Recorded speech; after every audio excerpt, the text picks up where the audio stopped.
The arena was alive with sound. Tens of thousands of alien spectators filled the massive coliseum, their voices blending into a deafening roar.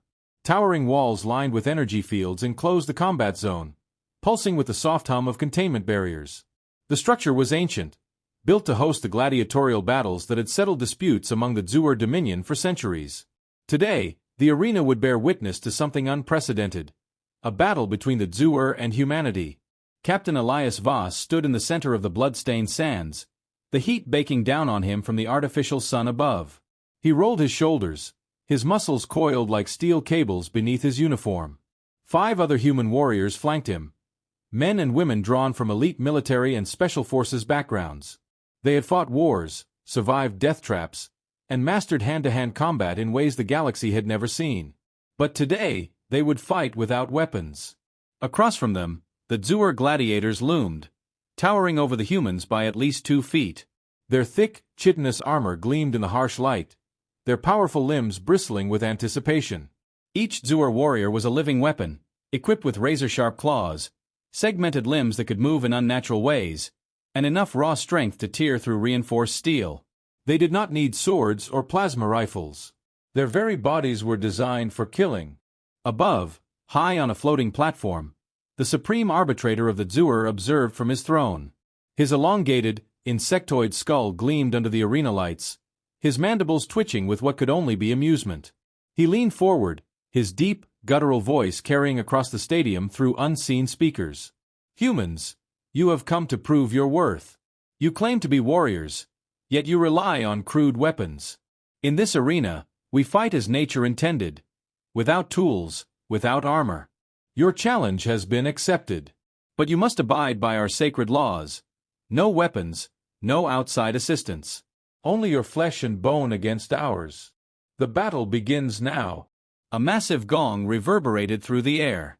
Elias didn't move. He let the Zhu'er make the first move. They always did. The largest of the alien warriors, a brute nearly 8.5 feet tall, snarled and lunged forward, claws extended. It was fast. Far faster than any human should have been able to react to. But Elias wasn't just any human.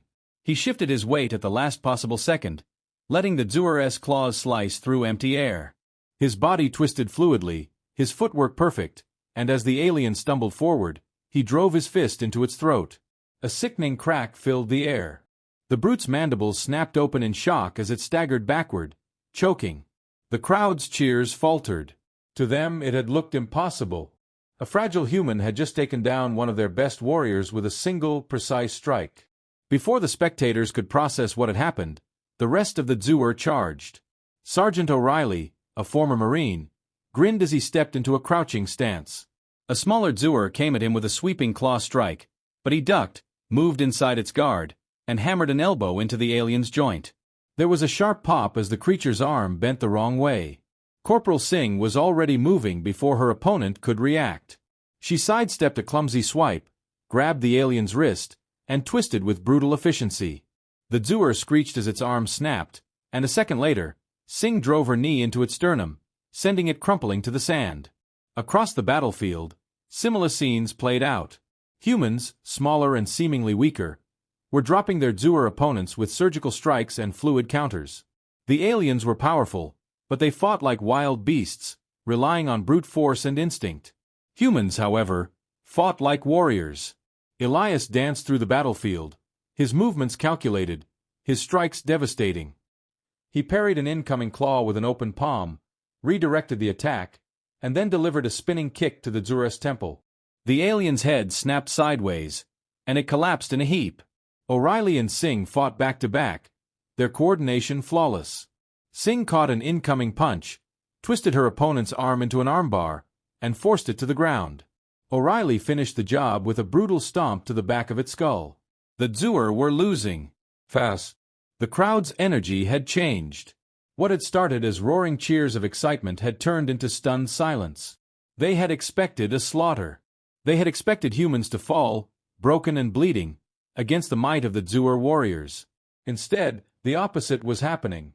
The final Zhu'er warrior, realizing the hopelessness of the situation, hesitated. That hesitation was a mistake. Elias lunged forward, closing the distance in a blink. He grabbed the alien's wrist, twisted his entire body, and flipped it over his shoulder. The Zhuer landed hard, and before it could rise, Elias slammed his fist into its skull. Silence. The battle was over. Elias exhaled slowly, shaking the tension from his fists. Around him, his team stood victorious. Blood, both human and alien, streaked the sand, but all 6 humans remained standing. The Supreme Arbitrator slowly rose from his throne, his mandibles twitching in disbelief. Impossible. Elias wiped the sweat from his brow and looked up at the alien leader. I think you misunderstood something about humanity. He clenched his fists. We don't need weapons to fight. We are weapons. A murmur rippled through the crowd. The Supreme Arbitrator's expression darkened. He could not allow this humiliation to stand. He straightened, his voice echoing once more. You have proven yourselves capable.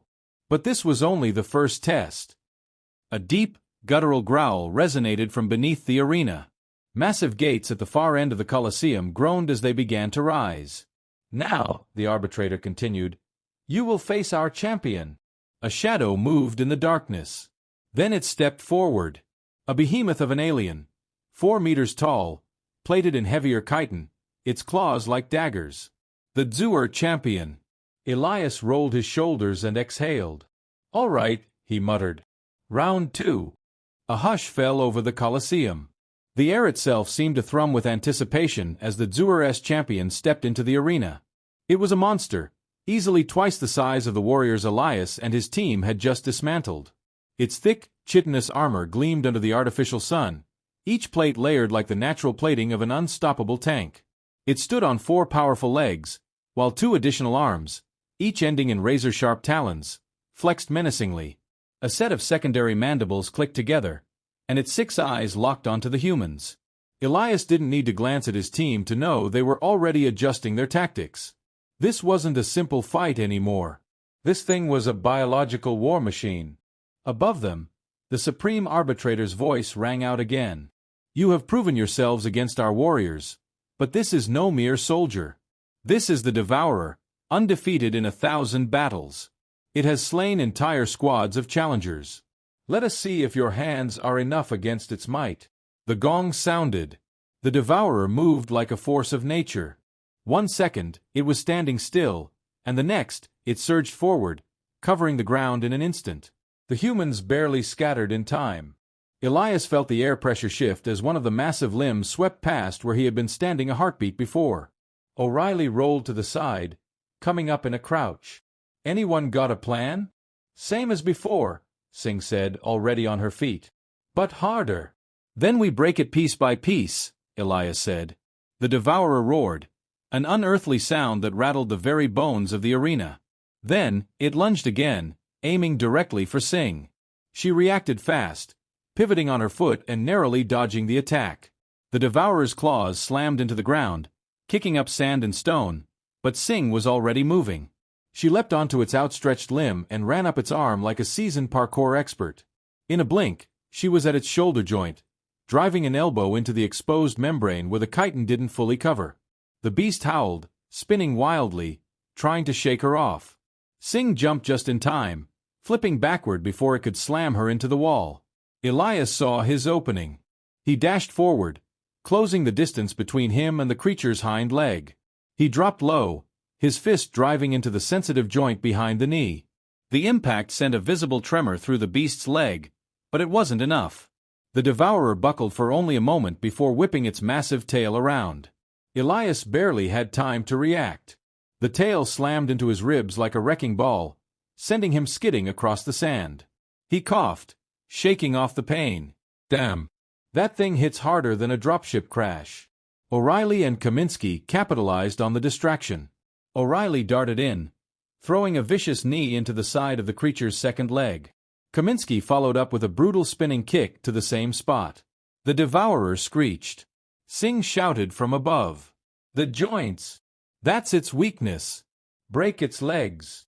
Elias nodded, already moving again. You heard her. Focus fire. The team shifted tactics instantly.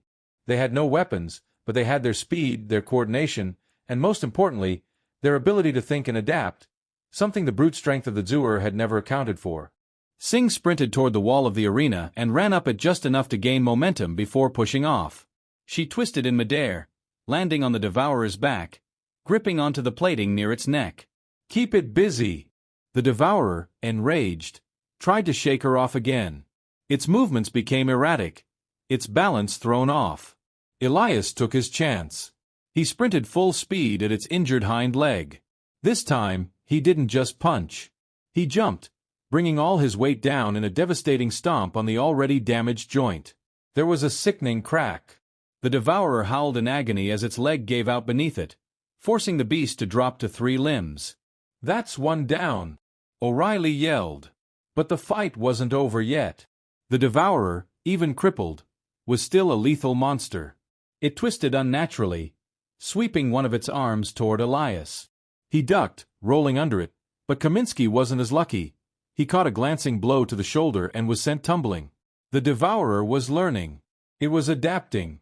It shifted its weight, pushing through the pain of its shattered leg, and leapt forward. The sheer force of the jump sent shockwaves through the ground. It aimed for Sing, who was still on its back. She barely managed to hold on as it slammed into the ground, trying to crush her beneath its weight. Elias knew they had to end this now. He exchanged a quick glance with O'Reilly. They didn't need words. O'Reilly sprinted first, diving toward the creature's second rear leg. He delivered a brutal elbow strike, targeting the same weak joint as before. Elias followed immediately after. This time, instead of attacking the leg, he went higher. He ran up the beast's side in 3 quick steps and launched himself onto its back, landing just behind Sing. "We're ending this." Sing grinned. "Together! Together!" Elias grabbed onto one of the Devourer's secondary mandibles and twisted with all his strength. At the same time, Sing locked her arms around the base of the creature's neck and squeezed in a tight chokehold.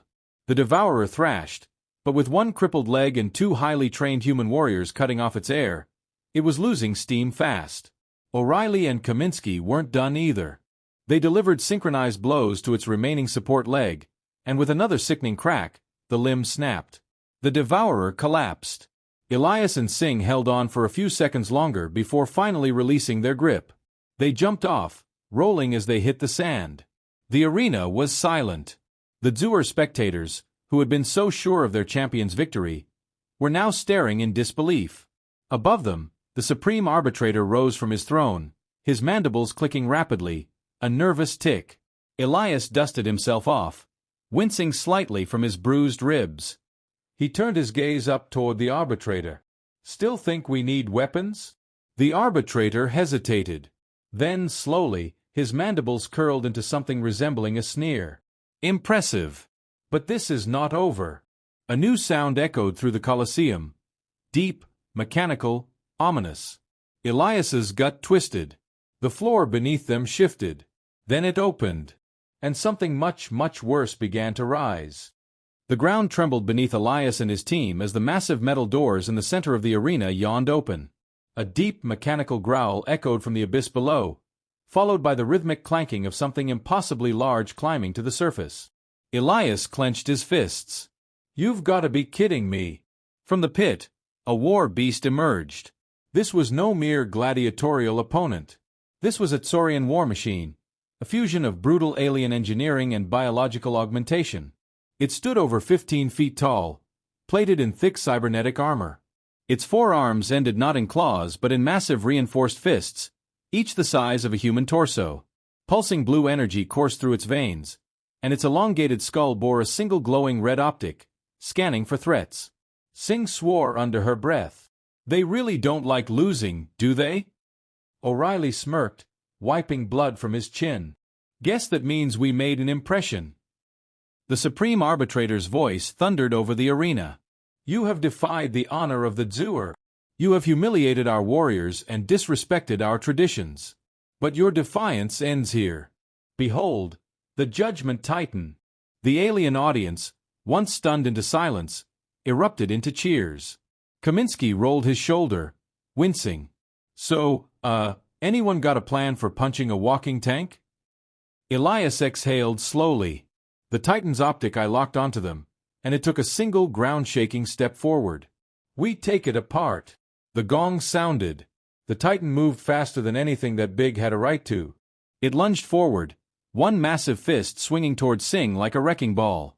She barely managed to leap aside before the impact shattered the stone floor where she'd been standing. Elias dodged in the opposite direction, rolling to his feet. "Spread out. Don't let it hit you."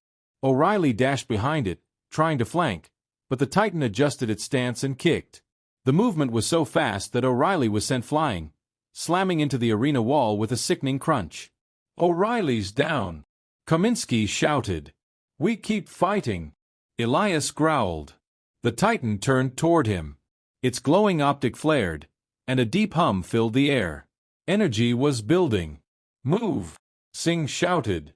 Elias barely had time to react before a shockwave blasted from the Titan's chest. The sheer force sent him skidding back, his boots carving trenches in the sand. Kaminsky was thrown off balance, barely catching himself. This was bad. This wasn't just a war machine. It was an executioner. Sing sprinted forward, vaulting onto the Titan's arm, trying to climb toward its head. It moved to swat her off, but Elias saw his opening. He ran toward its knee joint, driving all his force into a pinpoint strike. His fist slammed into the gap in the plating, and the metal buckled under the force. Sparks flew, and the Titan stumbled. Sing took advantage, reaching its optic eye and driving her thumb into the lens. The machine screeched, a horrible synthetic wail as it staggered back. "It's vulnerable at the joints and the eye," Sing called out. Elias gritted his teeth.